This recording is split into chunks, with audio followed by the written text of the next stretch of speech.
I was listening to my music playlist while doing dishes. Boy, it's such a masterpiece. I heard the door open. Oh. Dad's home. I can't wait to tell him about my day. Hey Dad, how was your day at work? Can we go to the mall tonight? Hold your horses, Sarah. I want to introduce you to Janet, your stepmother. Are you kidding me? I don't need a mother. I'm 17, for God's sake. And what did you see in her? She's not even half as pretty as my mum. What is this behavior, Sarah? I thought I raised you better. I don't want to hear another word. Go to your room right now. You are grounded for a week. Fine, I don't want to stay here anyway. Hi, I am Sarah. I am 19. My mother passed away when I was 5. Since then it has been just me and my dad. I love my dad as he's the only family I had. Until Janet came. I hated her so much. I tried every way to get her out of my father's life. But sometimes things just don't go as planned and life has some surprises for you. Once I put an egg in her heels, and when she wore it, it cracked. It felt so good to get my payback. On her second day living with us, I put hydrogen peroxide in her shampoo, so her hair would turn gray. As we studied that day in chemistry class, that hair turns gray due to a natural buildup of hydrogen peroxide in hair follicles, which causes oxidative stress and graying. After a few hours, I heard her crying from the bathroom. My plan worked. Good luck going to the dinner with this gray hair, Janet. I was certain that she would get me in trouble by telling my dad what I did to her. But surprisingly, she didn't say a word to him. And she even dyed her hair blonde. When Dad asked what happened, she just said that she wanted to dye her hair for a long time. So she decided to dye them today. My plan didn't work. And she even looked good in those blonde hair. So it kinda backfired. Now it was time to move to step 2 of my plan. I collected all of my parents' photos and hung them all around the house, just to piss Janet off. But she didn't react as I wanted her to. She didn't even try to take those pictures off. Okay, so it's going to be a bit harder than I thought. Janet was a fashion designer. So she designed a dress for my 18th birthday. And Dad was so freaking impressed. Thanks, Janet.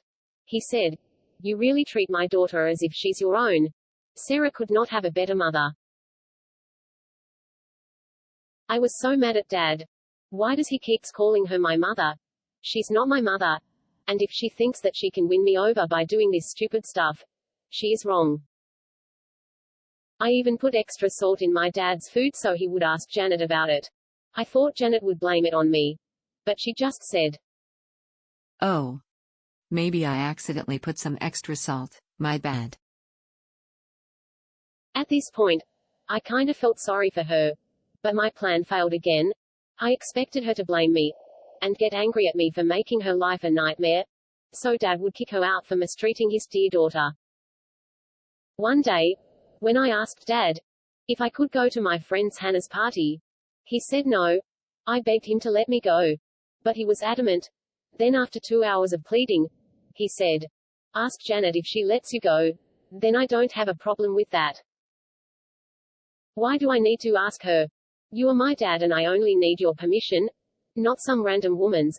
I was so happy with my life before she came and ruined it. I don't want her in my life.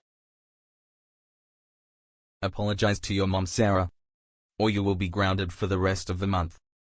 It's okay, Matthew, she is right. You can't ground me. I am going to be 18 soon. And I am done with you and your wife. I am leaving this house. Bye, Mr. Matthew. I stormed out of my house. Janet followed me.